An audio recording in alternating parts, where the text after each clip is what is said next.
Welcome, everyone, to the 12th episode of The Banker's Bookshelf, which is a podcast where I invite authors and researchers of very interesting books, which are finding a permanent space in the libraries of curious bankers and fintech entrepreneurs. And today we make a reverse episode because we'll have the opportunity to discuss my own literature, in particular my latest bestseller, Banks and Fintech on Platform Economies, Contextual and Conscious Banking. And for doing so, I have invited Panagiotis Kriaris, who is an expert of platforms and ecosystems, for an open conversation that might start from a literature but can definitely expand into his expertise and words of wisdom. Panagiotis, welcome to the show. Thank you. Thank you, Paolo, for the invitation. Pleasure to be here. So, Panagiotis, first of all, can you tell the audience about your work? I follow you on LinkedIn and invite everybody to do so. You have a huge readership and always very interesting perspectives, which sometimes go really in the details of how the platform economy works.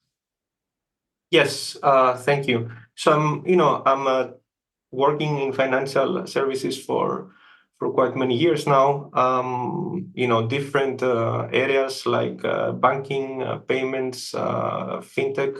So I find that this space is fascinating, and I think it's fascinating to understand how it has evolved over the years. Every now and then I'm just trying to try and explain or simplify things for various topics, be it banking, be it payments, be it fintech. And I think that's what we would like to do today. And I think there is a saying, they say you don't understand a topic well enough if you're not able to explain it in simple words. So that's what I'm mostly trying to do.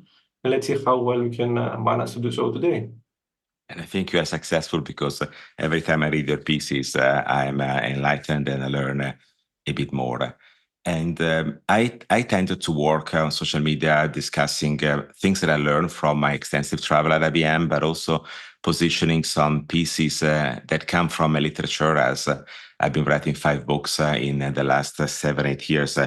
And this last one is really on platform economies. I do believe that the future of financial services can be realized with digital technology if fintech entrepreneurs and bankers understand more how to open up their business models and architectures to different kind of interactions, which allow people and actors in the ecosystem to basically access value in different forms, which requires an institution to define and generate value differently.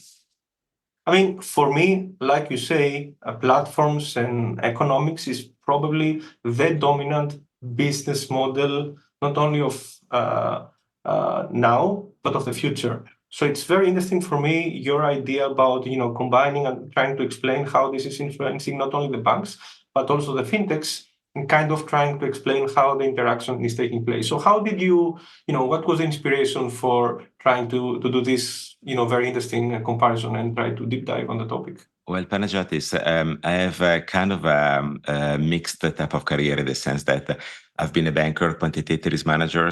I built my startup in 2008 that focused more on digital wealth. That was bought by IBM in 2013 when I entered more into the technology stack, if you like, but mid of exponential technologies like artificial intelligence. So in this journey, I always wanted to understand how banks could cope with the new normal created by the global financial crisis, which means their economic model was supposed to change, still is supposed to change, and only technology can allow them basically to reposition the various elements of values to engage clients and generate a different form of value. And I remember a speech of Mario Draghi in the press room of the European Central Bank in 2019. That was 2 weeks before he left office and Ms. Lagarde became the new chairman of the ECB. And he was talking to the journalist and he told the people that in order to box out from a very complex situation where the economic model of many banks, in particular European banks, is overstretched, banks have to adjust the business model to the digitalization of financial services. So in essence, he didn't say the banks have to digitalize existing business models. You lift and shift what you're currently doing, you put them on cloud and hybrid cloud and everything works. No, the focus, and when central bankers talk words matter, the focus is on the business model. So I started thinking, okay, now that I have learned a lot about fintech and technology, what is the change in the business model that needs to be created in a way that banks can effectively succeed in transforming and becoming more economically viable, economically sustainable? And to do so, I've been looking at everything I've been seeing around the world as I continuously travel to meet clients, to meet fintech entrepreneurs, and to talk to the ecosystem. And I remember once I was in China for the opening of our IBM office in Shanghai, still in 2019. And I was talking to the CIO of a very interesting Chinese bank, one of the most digital banks in China. And I was talking about the difference between focusing on volume, that means transaction, right, where margins typically commoditize, you don't need to build, uber volumes to survive, and focus instead of value that is part of the client relationship. And what this client told me is that was very interesting because they created ecosystem platforms in the last few years, but they might have made a mistake trying to compete with Alibaba or Amazon in the Western world, which dominates the volume business in front of consumers, in particularly the retail clients, while instead they had to think about the value that Amazon and Alibaba cannot generate in front of the client and basically put it at the front of the relationship. And so they got me thinking, if you like, and that's where I started conceiving this book, Banks and Fintech on Platform Economies, that looks at all of the revenue mechanism of an institution and tries to requalify them in a way that, yes, you leverage technology, yes, you work on platforms, but you're different from the players that are operating and succeeding in e-commerce, for example, because the tender is very different. So we need to understand the differences to understand exactly how to do the same, but with a different modality.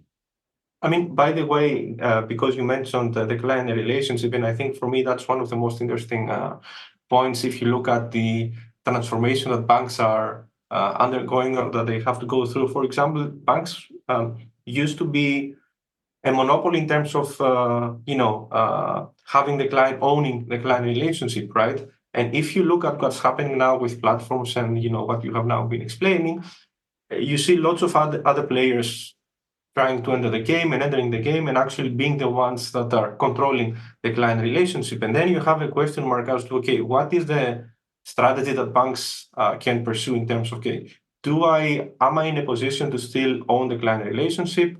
And in which format, what is the business model?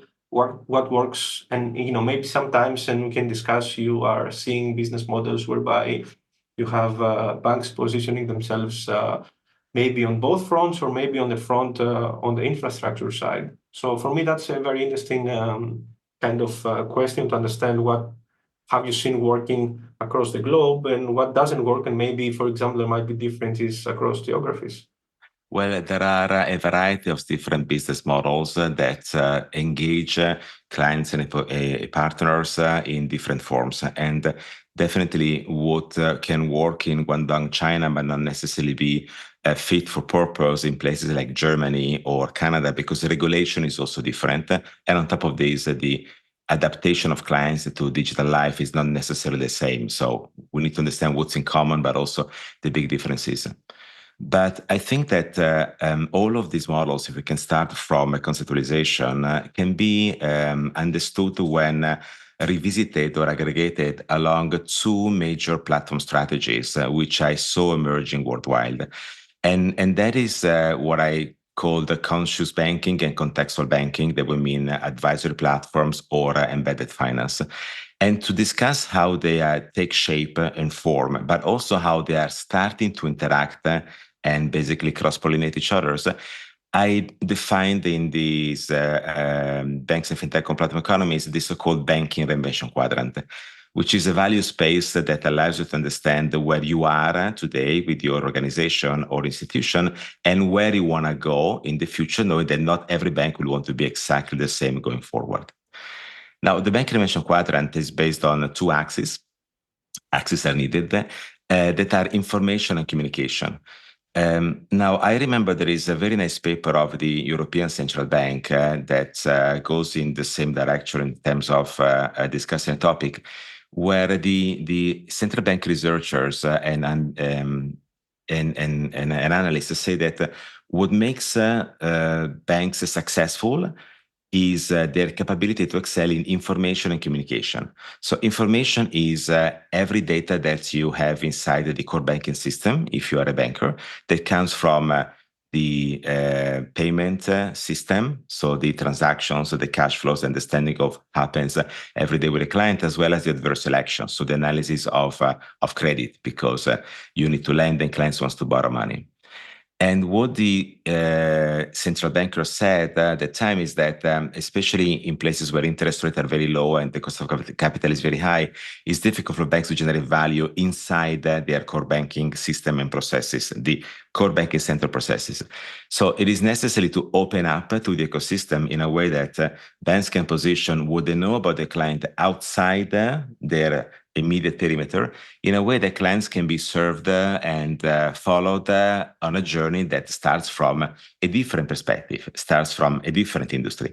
And that is the reason why we saw the appearance of regulation around open banking. There was the PSD2 originally in Europe that is now evolving into open finance. So the understanding that there's way more that can be done to service a client by positioning the banking value on particular type of transactions outside the banking perimeter, inside a different journey.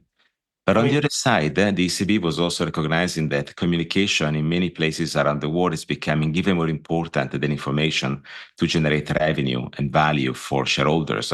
And that is basically the interface that banks put in place when they want to discuss with clients investment opportunities, as well as insurance contracts or a bank assurance model. And that's very different from information, because that typically is based on human relationships. So now the question becomes, how can you digitalize these human relationships? And how can you add value to these human relationships, knowing that most of these products are seeing and experiencing a contraction of the margins? There's that much you can do in terms of value. So you need to add more value to the relationship to invite clients to pay for their relationship. And that's where you invert the framework here. You take value from outside the banking perimeter, like the fintech, and you bring it inside into a banking-led relationship where basically you justify the fees. So to the point of your question about the client relationship, on the one side, you position the relationship outside your immediate domain, that's embedded finance or contextual banking.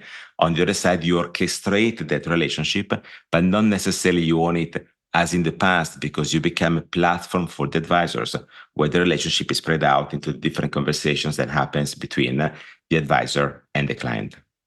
I mean, a few points, because I think you mentioned lots of good topics. So on the one hand side, going back to your, to what you mentioned around open banking, I think the idea was exactly that banks used to have a monopoly on the data, right? They were the ones owning the data. And I think if you see what has been happening with PSD2 and the likes, you have the regulator saying, okay, now you have to open up the data, right? So you need to allow other players to get access to the data, which is a way for you to trigger innovation. And then banks can, of course, be the ones kind of making use of the data, but they should not be the only ones.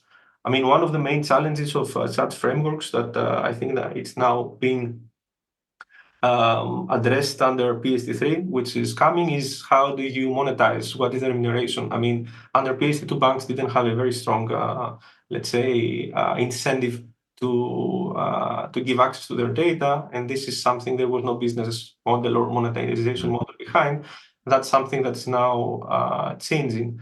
On the other hand, I mean, and you mentioned, I mean, for me, all this explanation that you gave around the banks going beyond, I think this is what we typically see as the beyond banking, meaning that it's not enough to stay within your core, but in order to add value to your customers, you have to sometimes go beyond and see what is the, what they are. I mean, the customers, they don't care about your needs, but they care about getting a service. And then if this service implies that you are that you need to open up your ecosystem and your services, then I think that's something that you can do. The question is, if you can really, how can you compete with other players that are now going out and offering services? You mentioned embedded finance. I think that's one of the main changes that has been taking place over the past many years. And then we also have the discussion with banking as a service. So maybe we can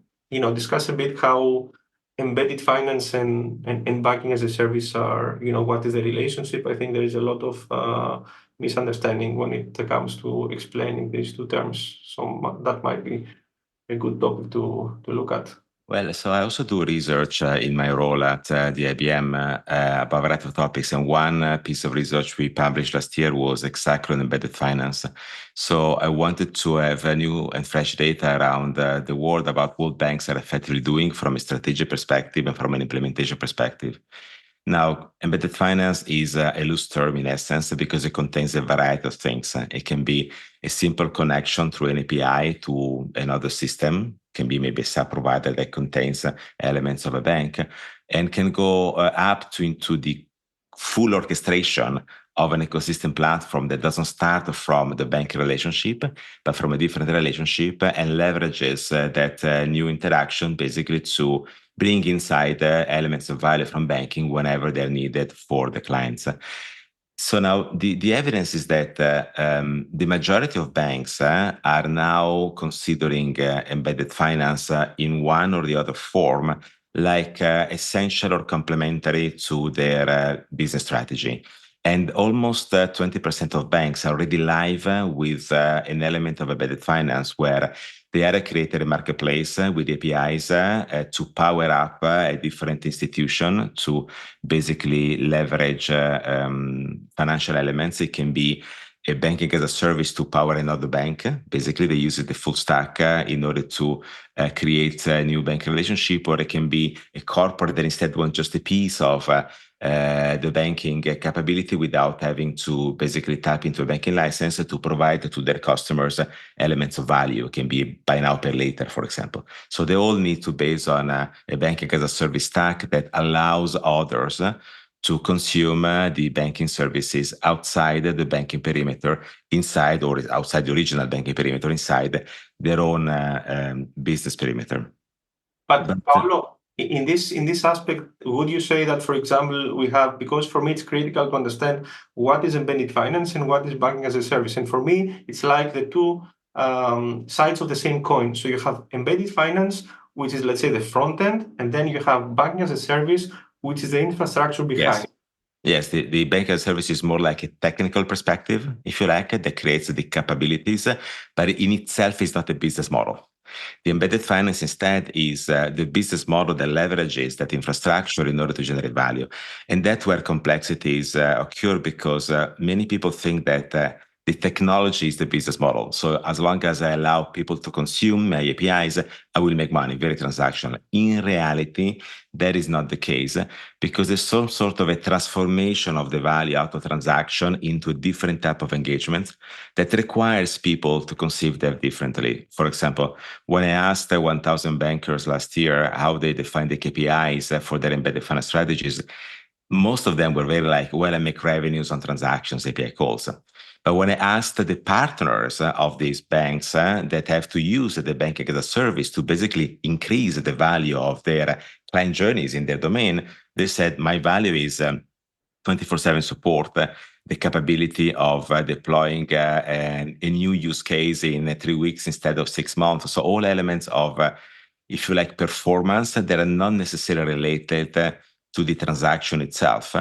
And discussing this element among partners is essential. Otherwise, there's not a consensus about what effectively has been created and co-created together.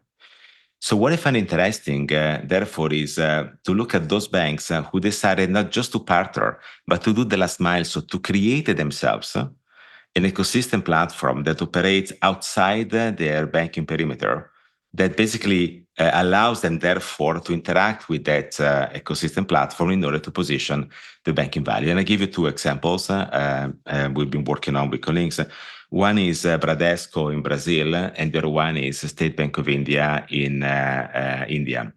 Bradesco, a couple of years ago, decided to launch eAgro, which is a non-bank, is an ecosystem platform that wants to aggregate the work of 50% of the Brazilian GDP that is generated by farmers. Farmers are micro or small, medium entrepreneurs, and their problem is not necessarily to do banking. With a bank, the problem is to grow their crop, to decide, how to grow it according to different weather conditions, and therefore to trade once that is matured and can be harvested. So what the platform in this case does is try to focus on the work problem of these agents, which are small and medium entrepreneurs. And of course, along their journeys, they may need to optimize payments to have them instantaneous, or they may need to get leasing for the machineries. And that's when the bank becomes valuable, but it's valuable outside the branch, inside that platform. So wherever and at the time the client needs it. Another example instead for the retailers would be State Bank of India. They launched a marketplace, which is like an Amazon in India, where they can buy goods, that has a digital wallet at core that allows to transform the banking relationship through the digital wallet, while merchants and consumers get together in matchmaking that the platform generates. But only then, with a different understanding of the client on the platform can be proposed wealth management or investment management opportunities. So these are two examples where it's the bank itself that decides to create something else outside, as a partnership where the bank becomes the banking as a service that nurtures basically the banking elements inside that platforms. But in a sense, they work on both sides of the equation. And it's just one of the most advanced, because effectively the bank needs to decide to sort of cannibalize some of the relationships and position them into another perimeter. But it's equally so if you strike a partnership with an existing platform in a different ecosystem or a different industry, and you decide to service those relationships in a distant modality. I mean, the dilemma, as you mentioned, is about the customer relationship. I mean, do you go and service this front or not? And that's what makes the difference between banking as a service, which means staying in the infrastructure level, and then going beyond and trying to own the customer relationship as well, which would be the embedded finance. I mean, what I've seen is that most of the banks, and of course there might be exceptions, that most of the banks or some banks are having difficulties in addressing this model, only because being able to excel in embedded finance takes different capabilities than the traditional banking. I mean, be it a very strong focus on the tech side, being the customer servicing side, being a different setup on the risk side, understanding also the platform side of things, and how this is working versus the traditional relationship setup that they were used to. So I think these are things that some banks still need to master. I think Panagiotis is also the problem of defining value correctly, that allows the banks to understand what is their role in participating into an embedded finance strategy. So let's go back to the definition. Definitions can be powerful. Mm-hmm. So what is embedded finance, or in the language of my banks, Fintech or platform economies, what is contextual banking? So it is the opportunity to eliminate the ecosystem friction that allows banks to be contextualized, so sort of becoming invisible, to generate new value. Now, words matter, like if I'm talking as a central banker.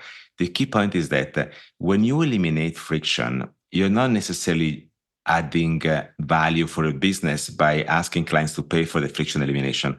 The elimination of friction at some point is considered a given that everybody needs to have, but it's the one that triggers the network effect, allowing consumers to be happy to be on a platform instead of somewhere else. So the focus is that value is shifted somewhere else. So now I give you an example. I was in Brazil some days ago for the launch of my latest research on small and medium enterprises, banking for small and medium enterprises. I was talking to quite a number of bankers that has a responsibility in the field. And there's one in particular is a large bank in the area that launched the same week a marketplace to do matchmaking between merchants and consumers, so allowing them basically to find the new clients online. Now, the discussion immediately was steered around the payment issue, right? So how do they compete? So basically, they can provide that matchmaking, allowing the transaction to be less expensive for the merchants and the consumers. So there's a lower fee, so that they might rather prefer to do the transaction on this platform instead of somewhere else. But then the client clearly explained that the value was not a competition in the transaction space to become more prominent in payment. The value was understanding more deeply what happens across the actors of the ecosystem in order to have more data that can be used to power the risk management framework, because only by giving risk management more and valuable data to understand the dynamics of an ecosystem that typically is unstructured, because in the SME market you don't have annual reports or formal reports that you can access, you can basically be more comfortable in lending to this marketplace, so you can expand your portfolio by keeping the risks sort of at bay or better managed. So then you see the justification is not in the transaction, but is the capability of the bank to do better risk management. That means the KPIs needs to be discussed inside the institution in completely different ways than just looking at the fate of that specific business model that is the platform dynamics as you see them pretending to become yourself in e-commerce, while you're not doing that. You're trying to do something very different to power up with more data your core business.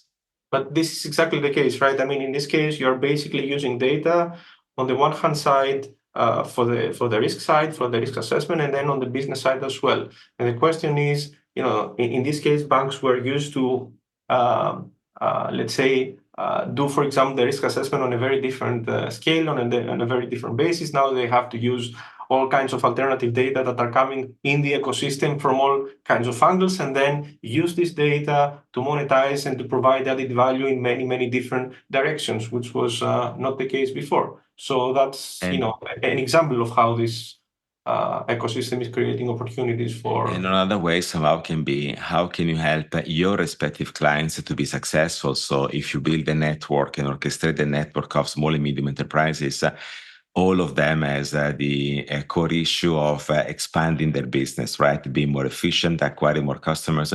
So can you then provide them with analysis that might be needed for them to understand the cash flow projection? So you need them to share with you the data.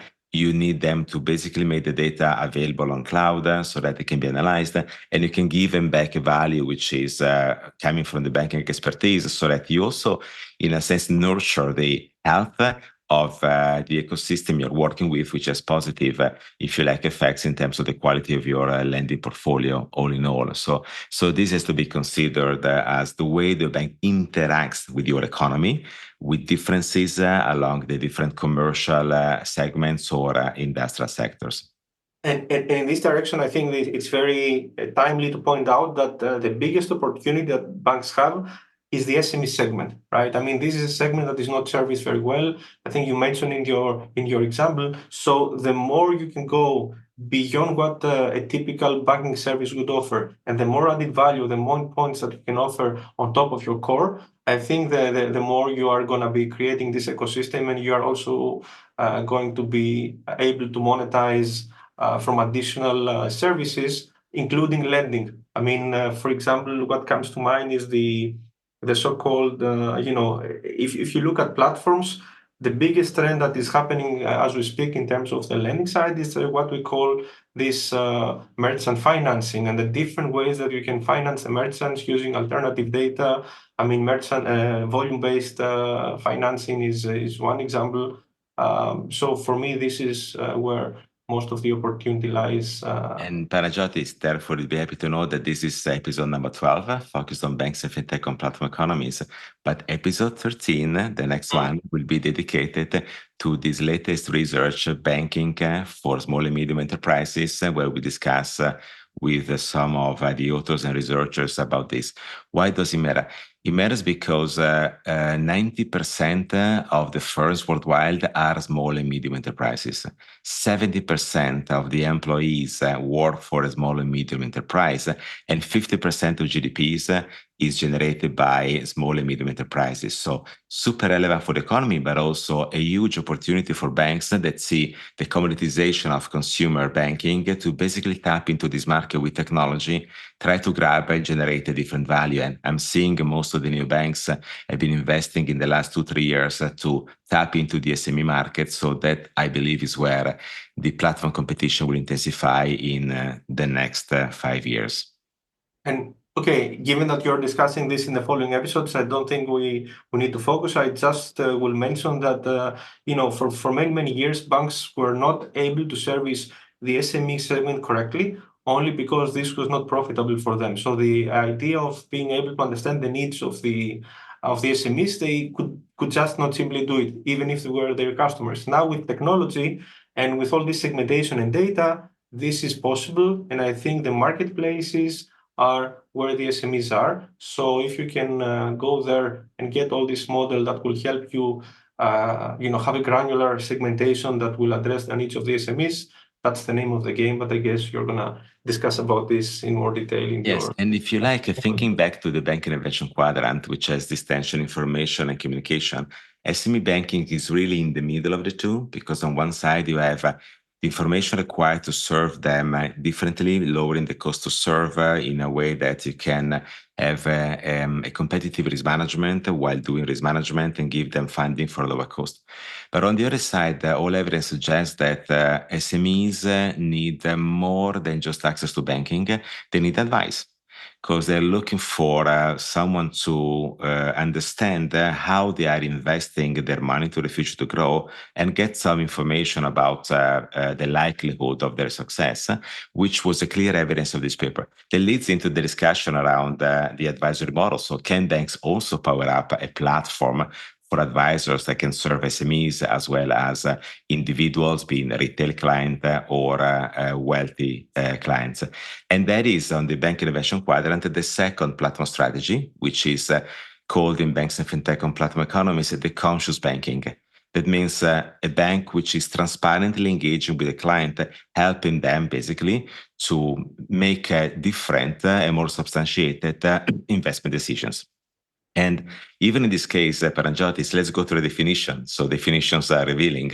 So when we talked about contextual banking in the direction of embedded finance, we said is the opportunity to eliminate the ecosystem friction that makes banking contextualized, that means invisible, to generate new value. And we said the value is outside the transactions. In conscious banking, we say that it is the need for the bank to eliminate the knowledge friction, that means the difficulty of clients to make more complex financial decisions, that makes banking conscious, that means transparent, to generate advisory platforms that allow, in a sense, to master the shift which is happening of profitability out of products. Financial products are commoditizing into the relationship. So that basically allows to generate hidden value. There's value in the banking relationship that the bankers have not been capable of demonstrating to the client and being paid for. And that's a time when technology can allow them to better demonstrate the value of that relationship irrespective of the products that they have on display. That means it's not a marketplace, is an advisory platform that generates value through the relationship for the client. So they're thinking together.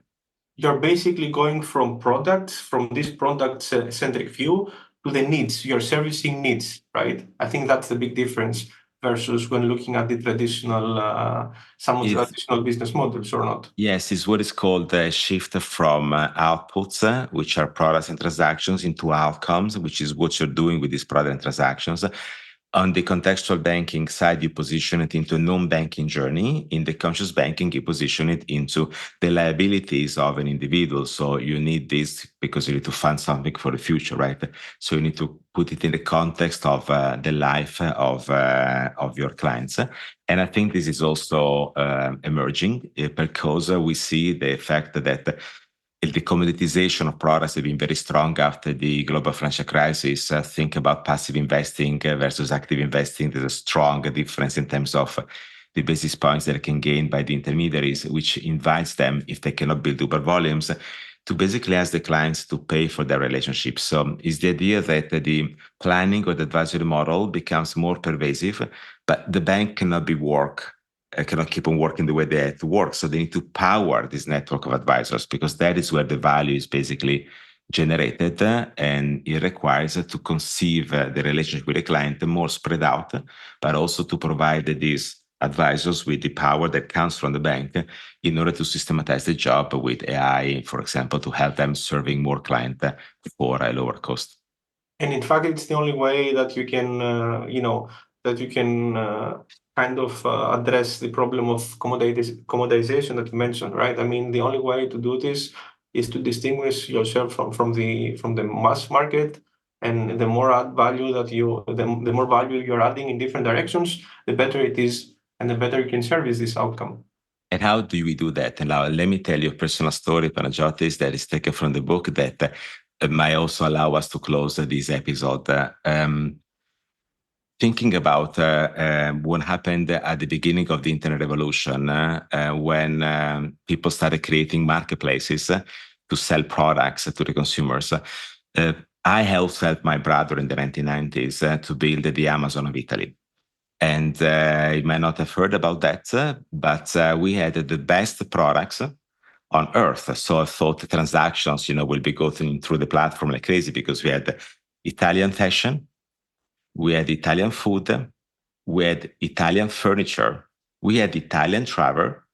I didn't add Italian football because soccer in Italy is not always at the top, depends on the years. So I really thought I have the best of the products on display. I have a marketplace for those. I'm going to sell. I didn't sell anything. That's why I never heard about this startup, because it really didn't work. But we had a wonderful website, a slick design, best products, no transactions. Now, many years after, I listened to an interview of Jeff Bezos on 60 Minutes that was shooted in the 1990s, early 90s. You remember, because you're my age, that at the very beginning, Bezos created Amazon to sell books. So Amazon primarily was a bookshelf, right? You would consider it. So the journalist asked Bezos, what's Amazon? And Bezos said, Amazon is not a distribution channel of books on the internet. And I'm like, no, it's not. No, it's not. And now ask yourself, and invite the audience to ask themselves the same question. Is a neobank, is the mobile app of a bank a distribution channel of banking products on mobile? Because it's exactly the same question. And the answer is no.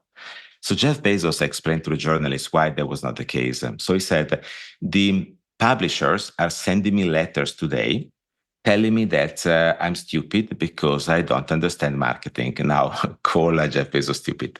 And the reason is because he said he was allowing positive and negative reviews to be published on the platform.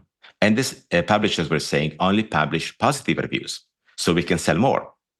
Now, reviews can also be abused, so always have a regulatory perspective when it comes to financial services. But Jeff Bezos said they don't understand because they are not my clients.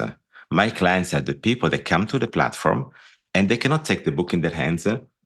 He picked up one, smell the glue, right? Turn it, look if Brett King has been endorsing this one, like on mine, and basically make a decision. So he said the positive and negative reviews are that element that generates trust for them to not be dormant, basically to start making transactions, right? Because otherwise they don't know how to act. So he said they needed an element of transparency to ignite those network effects. And then he said that means that the role of Amazon is not to be a distribution channel of books on the internet. The key role is to advise, and use the word advise, the client on which is the best book for him, for her, for them to buy. And if that was not enough for me to say, wow, he added, you see, only after I use data, today we would say use artificial intelligence to understand more the client and propose something else to the client. So in essence, to me, the point is we needed to learn to be successful on the platform economy, first of all, how to data enable clients to basically act on the platform, basically to identify which are the three elements of transparent advice that ignite the network effects. And only then you can power a data-driven bank that does more in front of the client, wherever the client is seated, inside your perimeter, outside your perimeter. But it's the redefinition of value and the role of advisory of the bank that will benefit any type of interaction banks have on the platform economy, being contextual or conscious banking. Good example with Amazon, and I think for me the bottom line is that the value chain has changed quite a lot. And the question is, how do you position yourself? Where do you position yourself? And then sometimes it might be the case that you have to position yourself in parallel in different places of the same value chain, and then you have to adjust your strategy accordingly based on this positioning. And then you see, it comes a time like today where we're now comfortable in buying books on Amazon, right? So we don't care about that anymore. But there was a time where that was the key issue. So we always need to understand what keeps the client distant from us if we're bankers or fintech entrepreneurs, because many assume too much in the power of technology, but they don't understand the biological and psychological elements that create a distance between the two parties. And that's well addressed in literature. So I thank you for the conversation that you allowed me to shape around my banks and fintech on platform economies. And I know, because I always do, that the Bankers Bookshelf audience learn from you in this conversation. And I invite every one of you to follow Panagiotis Kriaris on LinkedIn or other social media platforms, because it's always worth it. So is this the major way to reach out to you, Panagiotis, or these different forms? No, I mean, I think whoever wants to find me is easy to find me. I mean, we are now living in a society that everything is, very easy. Everything is online. So do reach out, and then thank you for a good discussion. I think it's always very interesting discussion with you, and great work on the book. So the pleasure was mine. So it is now clear that the Banker's Bookshelf is a great opportunity to learn all together about the business transformation of financial services with technology. And this is typically focusing on a very prominent books and research pieces, which are finding their space in the library of curious bankers and fintech entrepreneurs. Stay tuned. We have a new episode coming where we discuss banking for small and medium enterprises. Arrivederci a tutti and enjoy the jingle.